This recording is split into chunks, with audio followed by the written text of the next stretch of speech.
a look at plank pose next. So if everyone can have a look up here, I'm going to have Junior here come into a plank pose that we can look at. So first we're going to look at hand placement. You're going to want your wrist line somewhat parallel to the front edge of your mat. Then you're going to want to play with the rotation of your hands to see what feels comfortable. Once you find your spot, you're going to grip your fingers into the mat. That's going to help distribute the weight evenly throughout the hand and you're not dumping into your wrist. You're going to want your shoulders over the wrists, round the upper back, back of the head up towards the ceiling to keep the neck neutral. Tuck the tailbone, engage the legs, inner thighs spiraling up towards the ceiling. Ribs zipped in like you're about to get punched in the stomach. And then you're going to want to squeeze the hands together and then pull your hands towards your feet, feet towards your hands. That's going to work your entire body. If this is too much, you can always lower down to the knees. And to feel more leg engagement, you can place a block between the thighs and squeeze the block while you're in plank. So if you guys want to go ahead and give that a shot, do maybe 10-second plank with the block, a 10-second plank without the block, and just notice the difference in your body. All right, guys, up next we're going to take a look at Chaturanga.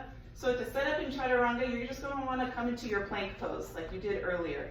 All the same cues, round the upper back, tuck the tailbone, all that good stuff that we just went over. And to find your Chaturanga, you're just going to lean forward on the toes so that the shoulders go a little bit past the wrists.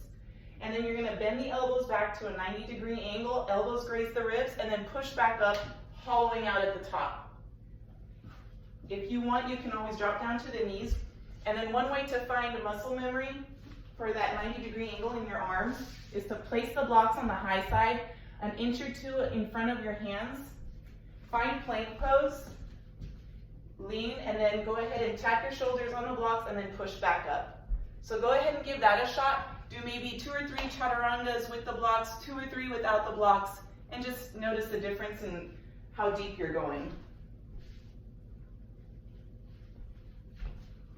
All right, guys, we're going to come back together and look at another way to build muscle memory and strengthen your Chaturanga.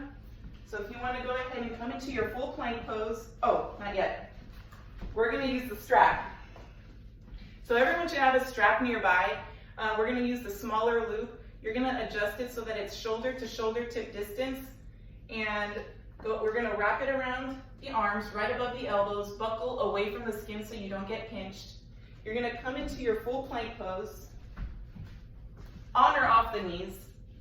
You're going to lean forward for your Chaturanga, bend the elbows back, hit the strap, and then come back up, hollowing out at the top.